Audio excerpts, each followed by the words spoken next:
So, um, whilst it's good to learn how to use a tool that will get everything done, it's always good to try other tools as well, just to see what they bring to the table. So, as well as Photopea, a tool I often recommend is Pixlr.com, which you can use for free. And there's different versions of Pixlr. The advanced one, which we're going to just have a quick look at, or the playful one that is more like Instagram filters. So I got so far with Photopea, so I'm going to open Advanced Pixlr and then open the PSD file, the Photoshop file that I made in. So this is high quality and large that I made in Photopea.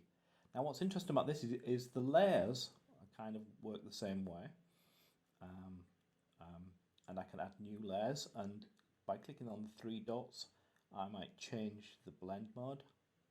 Okay, I can try different things. But there's different tools in here that are always worth trying, so there's different filters. So for example, if I wanted to make so the beach picture have a filter of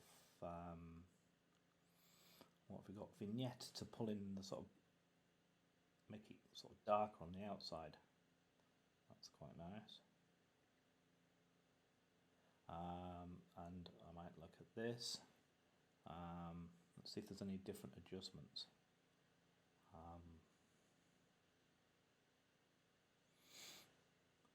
So very similar adjustments. See if we can find different. Fringe, what does fringe do? Let's find out. Ooh, wild. That's what I wanted. Look at that. That is now crazy. Okay, and I might, what if I wanted the reds a little bit brighter?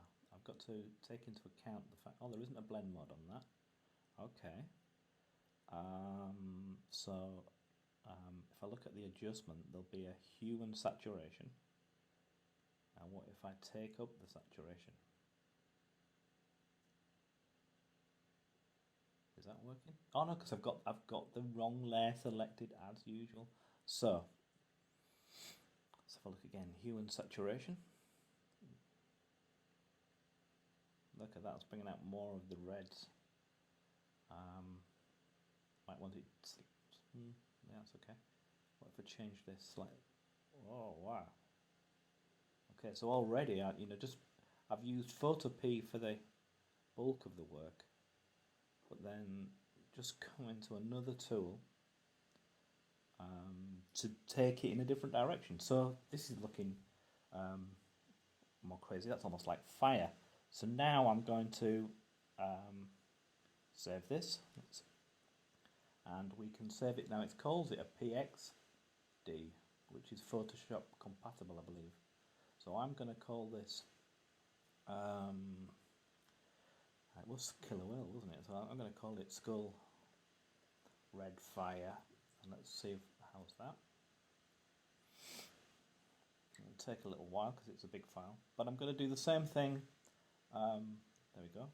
Boom, so I've got that. I wonder if that, I don't actually know if that then works in, but now I'm going to also export, or save rather, a version that is a simple PNG file. And I'm going to take the file size down for this to be 1000. So that's, if you like, where all the layers are squished together. So that's there. And let's try out the simpler playful Pixlr. So I'm going to open an image, and it's that one, it's the smaller version. Look at the difference in size, 63 megabyte or 1 megabyte. So that will be huge too if you try to use that. Right, so here we are in here, and what we have down this left hand side are much simpler tools. We've still got the ability to add layers, but there aren't any layers left in here. But let's have a look at some of these effects, such as Artsy. Oh, night vision. You see, these are all slightly bonkers and probably achievable. I quite like that. Probably achievable so so having picked that filter, there's then options that I might don't want any blur grain, a bit more vignetting maybe, a bit more a bit more fringing. I'm liking this fringe thing. It's sort of like zoom. Dehaze bloom. What's that going to be like? Light. Yeah. So again, apply this. So I've got a new version here. And so save this. Skull Fire 2 PNG. Boom. So I've got a different version now. Quite often it's good, rather than just sort of thinking, oh, that's quite nice, and then continuing. It's a good idea to sort of try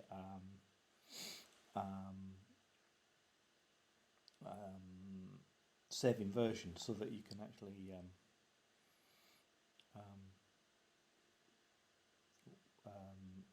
remember what you've got, and that you've always sort of said, we've now got a couple of versions sort of thing.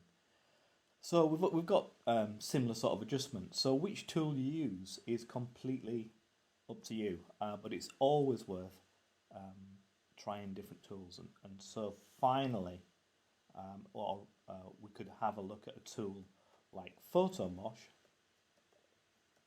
which sort of uses the idea of glitch art, and here we go. We can use webcam, or we can load a file. So it should be in my downloads. Could take that, and this applies a whole collection of whichever filters that you want to use, such as Solarize. Let's see what that one. No, I don't want to use that. Might want to put a bit of shake on. That's too much. That's making my eyes go a little bit crazy. And then I might want to make it into bad TV, and it starts to. And I might want some RGB shift. More of that. Is that working? It's hard to see, I guess. What else? Oh, look, there's another vignette in here, and these tools are sort of applied. And if I choose WebM and then record, it then gives me either a GIF or a web movie file. It seems to change, or I can actually choose JPEG, and it will just give me. Whoops, clicked the wrong one. The Mosh just selects random settings, a whole collection. Wow, look at that! Boom, boom, boom. So if I was to choose GIF now, and is that working? Record. It will give me a GIF.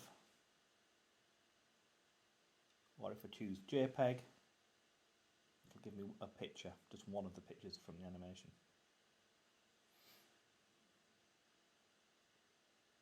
Seems to not want to do that right now. Or has it done it?